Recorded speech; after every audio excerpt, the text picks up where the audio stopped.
पटना क्यूज centre online GK GS study में मैं प्रेम कुमार आप सभी का स्वागत करता हूं।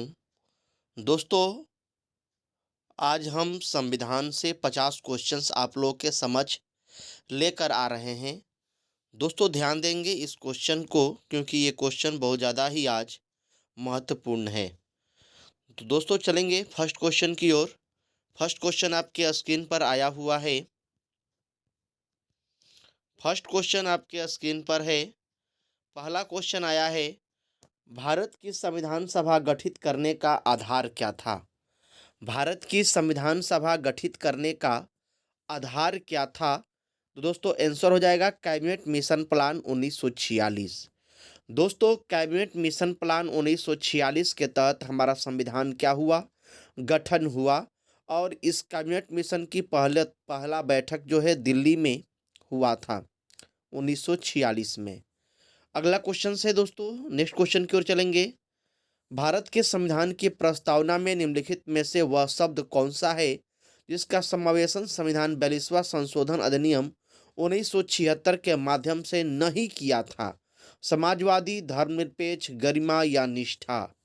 दोस्तों, आंसर हो जाएगा इसमें गरिमा की बात नहीं की गई है।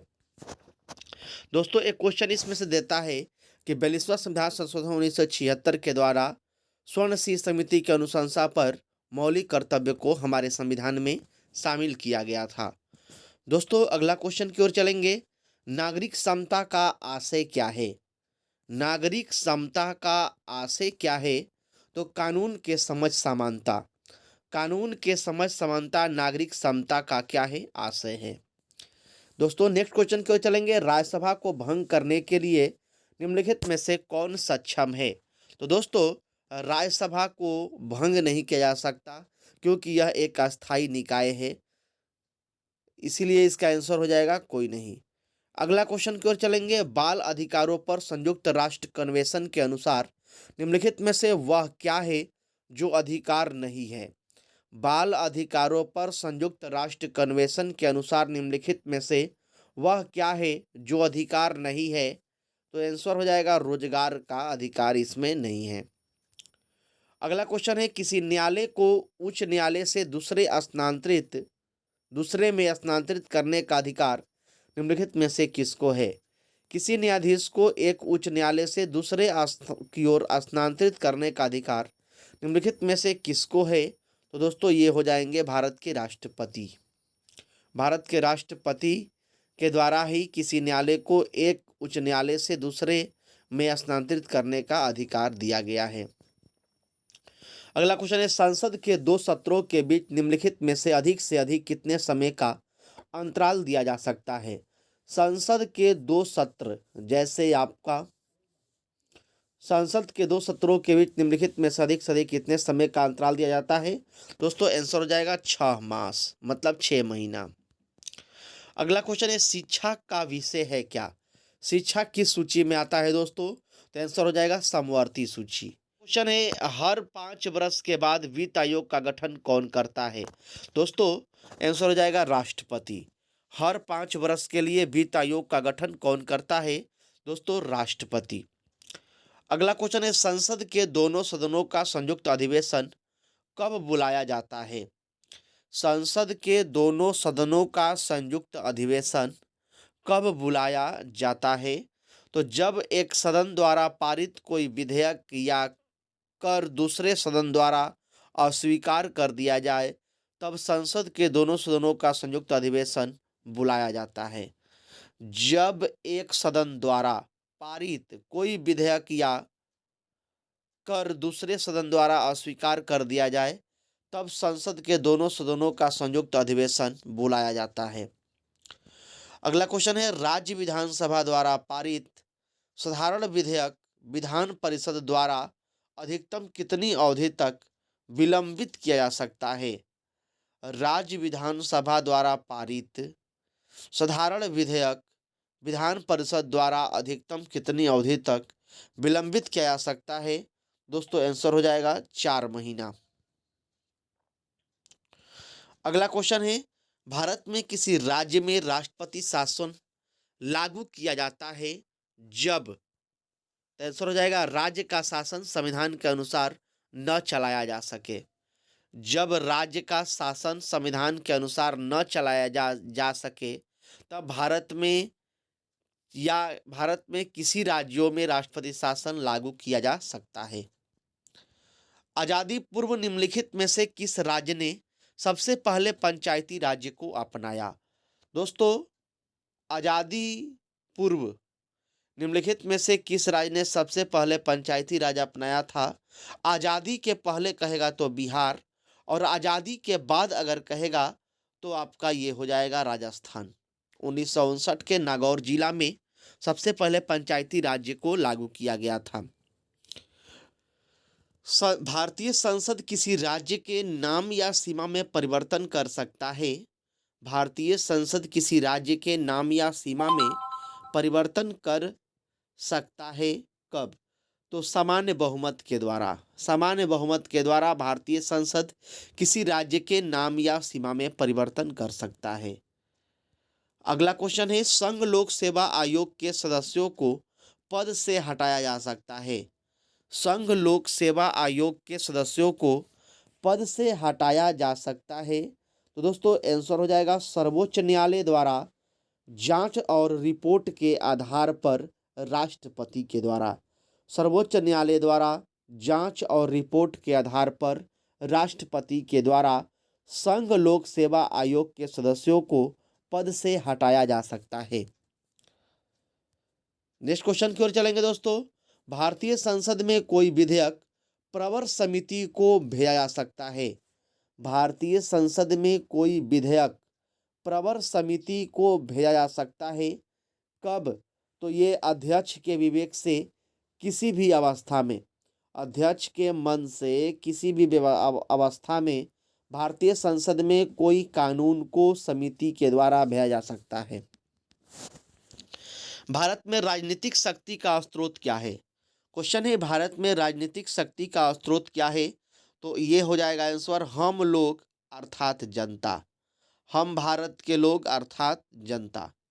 अगला क्वेश्चन है, एक बार पूरे कार्यकाल के लिए चुने जाने पर कोई न्यायाधीश अंतर्राष्ट्रीय न्यायालय में कितनी अवधि तक काम करता है? एक बार पूरे कार्यकाल के लिए चुने जाने पर कोई न्यायाधीश अंतर्राष्ट्रीय न्यायालय में कितनी अवधि तक काम कर सकता है? तो आंसर हो जाएगा दोस्तों 9 वर्ष तक। निम्नलिखित में से कौन से अनुच्छेद आपातकालीन उपबंधों से संबंधित है? निम्नलिखित में से कौन सा अनुच्छेद आपातकालीन उपबंधों से संबंधित है? तो ये दोस्तों हो जाएगा 352, 356, 360। आर्टिकल 352 में राष्ट्रीय आपात है, आर्टिकल 356 में राष्ट्रपति शासन है, और वित्तीय आपात जो है आर्टिकल 360 में है। अब दोस्तों ये भी बता दिया जाए कि राष्ट्रपति शासन जो है आर्टिकल 356, इसका प्रयोग बहुत बार हर एक राज्यों में हुआ है, लेकिन ध्यान दिया जाए कि अगर राष्ट्रीय आपात कहेगा जो आर्टिकल 352 है, दोस्तों राष्ट्रीय आपात 352 का प्रयोग 3 बार हुआ है भारत में। एक हुआ है 1962 में, एक 1971 में, और एक 1975 में। 1962 में भारत चीन युद्ध के समय, 1971 में भारत पाकिस्तान युद्ध के समय, और 1975 में आंतरिक गड़बड़ी के कारण 3 बार भारत देश में राष्ट्रीय आपात का प्रयोग किया गया। तो दोस्तों राष्ट्रीय आपात कहेगा तो 3 बार, वित्तीय आपात का प्रयोग जो आर्टिकल 360 है, इसका प्रयोग अभी एक भी बार नहीं हुआ है। अगला क्वेश्चन है, संसद सदस्यों को देय वेतन और भत्तों का निर्णय किया जाता है। संसद सदस्यों को देय वेतन और भत्तों का निर्णय किया जाता है किसके द्वारा? दोस्तों हो जाएगा आंसर संसद के द्वारा। अगला क्वेश्चन है, भारत के संविधान के किस अनुच्छेद के माध्यम से तत्कालीन और जम्मू कश्मीर राज्य को विशेष दर्जा दिया गया है? तो आर्टिकल 73 है दोस्तों, ये पुराना क्वेश्चन है जो अब आर्टिकल 73 हट गया है। संसद के दोनों सदनों का सत्रावसान करने का अधिकार किसके पास है? संसद के दोनों सदनों का सत्रावसान करने का अधिकार किसके पास है? तो दोस्तों आंसर हो जाएगा राष्ट्रपति। अगला क्वेश्चन है, निम्नलिखित भारतीय राज्यों में से 3 स्तरीय पंचायती राज प्रणाली सबसे पहले किसने अपनाई थी? भारतीय राज्यों में से 3 स्तरीय पंचायती राज प्रणाली सबसे पहले किसने अपनाई थी? दोस्तों आंसर हो जाएगा राजस्थान। सामाजिक न्याय के उद्देश्य का उल्लेख भारतीय संविधान में कहाँ किया गया है? सामाजिक न्याय के उद्देश्य का उल्लेख भारतीय संविधान में कहाँ किया गया है? तो दोस्तों आंसर हो जाएगा प्रस्तावना में, उद्देशिका प्रस्तावना में।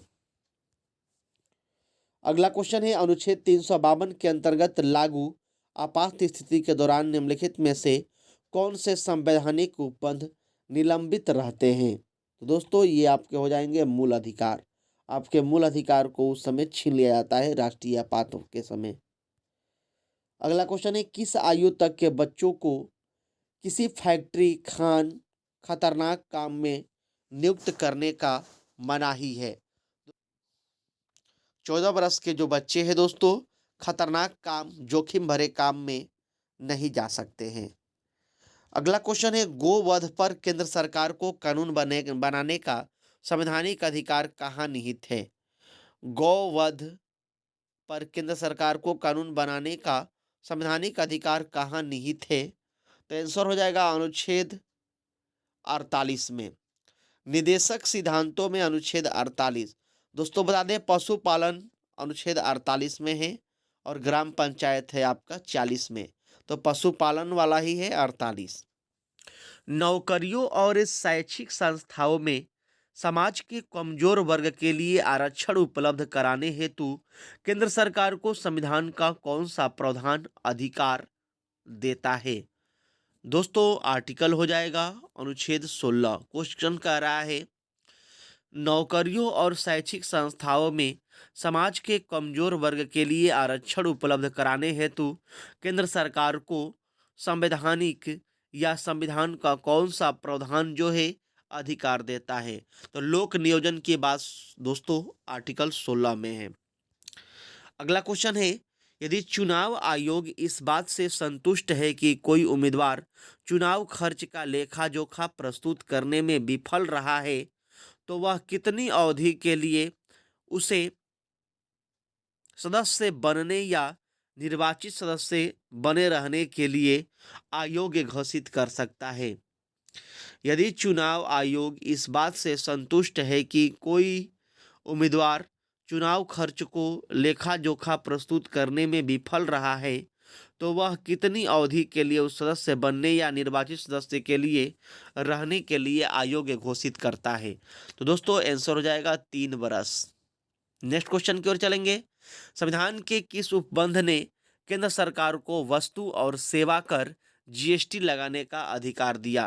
तो आर्टिकल हो जाएगा 246। जीएसटी जो है 246 में है। अगला क्वेश्चन है दोस्तों, कौन सा अधिकार एक राजनीतिक अधिकार है? निम्नलिखित में कौन सा अधिकार एक राजनीतिक अधिकार है? तो कानून के सामने समानता का अधिकार। कानून के समक्ष समानता का अधिकार दोस्तों एक राजनीतिक अधिकार है। नेक्स्ट क्वेश्चन है, न्यायपालिका का मुख्य कार्य क्या है? न्यायपालिका का मुख्य कार्य क्या है? तो आंसर हो जाएगा दोस्तों कानून का न्याय निर्णय। न्यायपालिका का मुख्य कार्य क्या है? कानून का न्याय निर्णय। अगला क्वेश्चन है, सर्वोच्च न्यायालय के न्यायाधीशों के वेतन और भत्ते का भुगतान किया जाता है? सर्वोच्च न्यायालय के न्यायाधीशों के वेतन और भत्ते का भुगतान किया जाता है? दोस्तों आंसर हो जाएगा भारत की संचित निधि से। भारत की संचित निधि से सर्वोच्च न्यायालय के न्यायाधीशों के वेतन और भत्ते का भुगतान किया जाता है। अगला क्वेश्चन है, भारतीय संविधान का अनुच्छेद 14 भारतीय नागरिकों को गारंटी देता है क्या? तो आंसर हो जाएगा कानून के सामने समानता और कानूनों की समान सुरक्षा की। भारतीय संविधान का अनुच्छेद 14 भारतीय नागरिकों को गारंटी देता है कानून के सामने समानता और कानूनों की समान सुरक्षा की। क्वेश्चन कह रहा है कि भारतीय में संविधान का आर्टिकल 19 प्रदान करता है 6 स्वतंत्रताओं को। दोस्तों 6 स्वतंत्रताओं में सबसे पहले आपका 19 का ए जो है, 19 का ए, ये दोस्तों 19 का ए जो है बोलने की स्वतंत्रता है और प्रेस की स्वतंत्रता है। दोस्तों 19 के बी में जो है सभा करने की स्वतंत्रता है, वहीं 19 के सी में संघ बनाने की स्वतंत्रता है, वहीं दोस्तों 19 के डी में कहीं भी स्वतंत्रता पूर्वक घूमने की स्वतंत्रता है, और 19 के ई में वहाँ बसने की स्वतंत्रता है, और 19 के एफ में 19 के एफ में पूंजी का बात किया गया है, पूंजी का बात किया गया है, और तब जाकर 19 के जी में व्यापार की बात की गई है। दोस्तों अगला क्वेश्चन की ओर चलेंगे, नेक्स्ट क्वेश्चन की ओर। भारत में मूल अधिकार किस अधिकार के माध्यम से सुनिश्चित किए गए हैं? भारत में मूल अधिकार किस संविधान के माध्यम से सुनिश्चित किए गए हैं? तो दोस्तों संवैधानिक उपचारों का अधिकार। तो दोस्तों संवैधानिक उपचारों का अधिकार अनुच्छेद 32 में है। अगला क्वेश्चन है, निम्नलिखित आधारों में से वह कसौटी कौन सी है जिस पर संविधान के अनुच्छेद 15 में राज्य द्वारा भेदभाव वर्जित नहीं है? तो दोस्तों आंसर हो जाएगा भाषा पर। भाषा के आधारों पर वह कसौटी जो है संविधान के आर्टिकल 15 के राज्य द्वारा भेदभाव वर्जित नहीं करती है। अगला क्वेश्चन है, उच्चतम न्यायालय और उच्च न्यायालय के निर्देशों को कौन पद से हटा सकता है? तो राष्ट्रपति। नेक्स्ट है, राज्यसभा में राज्यों को प्रतिनिधित्व किस आधार पर दिया गया है? राज्यसभा में राज्यों को प्रतिनिधित्व किस आधार पर दिया गया है? तो जनसंख्या के आधार पर। अगला क्वेश्चन है, ऐसे व्यक्ति को अदालत में पेश करने के लिए जिसके गुम हिरासत में होने की शंका हो, उच्च न्यायालय या उच्चतम न्यायालय की निम्नलिखित में से कौन सी रीट मांगी जाती है? एक क्वेश्चन है, एक व्यक्ति को अदालत में पेश करने के लिए जिसके गुम या हिरासत में होने की शंका हो, उच्च न्यायालय या उच्चतम न्यायालय को निम्नलिखित में से कौन सी रीट मांगी जाती है? तो दोस्तों आंसर हो जाएगा बंदी प्रत्यक्षीकरण।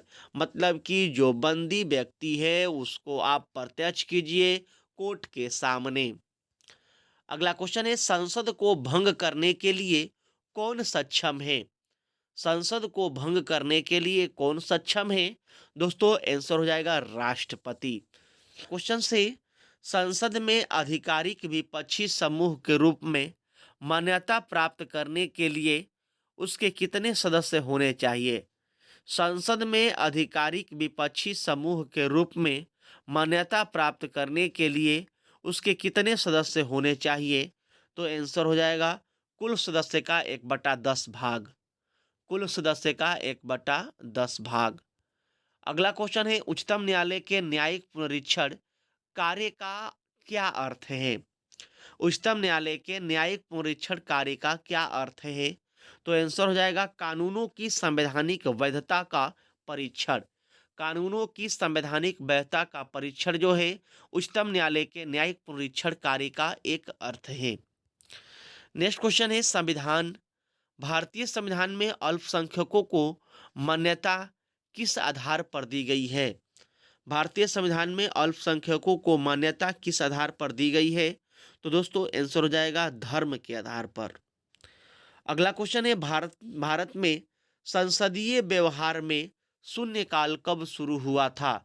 भारत में संसदीय व्यवहार में शून्यकाल कब शुरू हुआ था? तो आंसर हो जाएगा 1962 में। लेखानुदान का अर्थ क्या है? लेखानुदान का दोस्तों अर्थ है विनियोजन विधेयक के पारित होने पर अनुदानों के लिए मांगों के संबंध में व्यय करने के लिए विधायी स्वीकृति।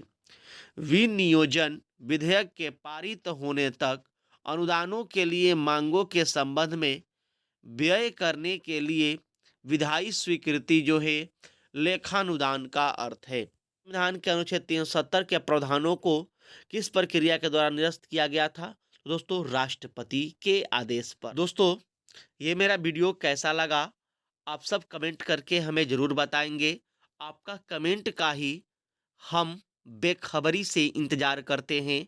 तो दोस्तों अब नेक्स्ट वीडियो किस सब्जेक्ट का बनना चाहिए ये भी आप सब हमें कमेंट करके बताएंगे।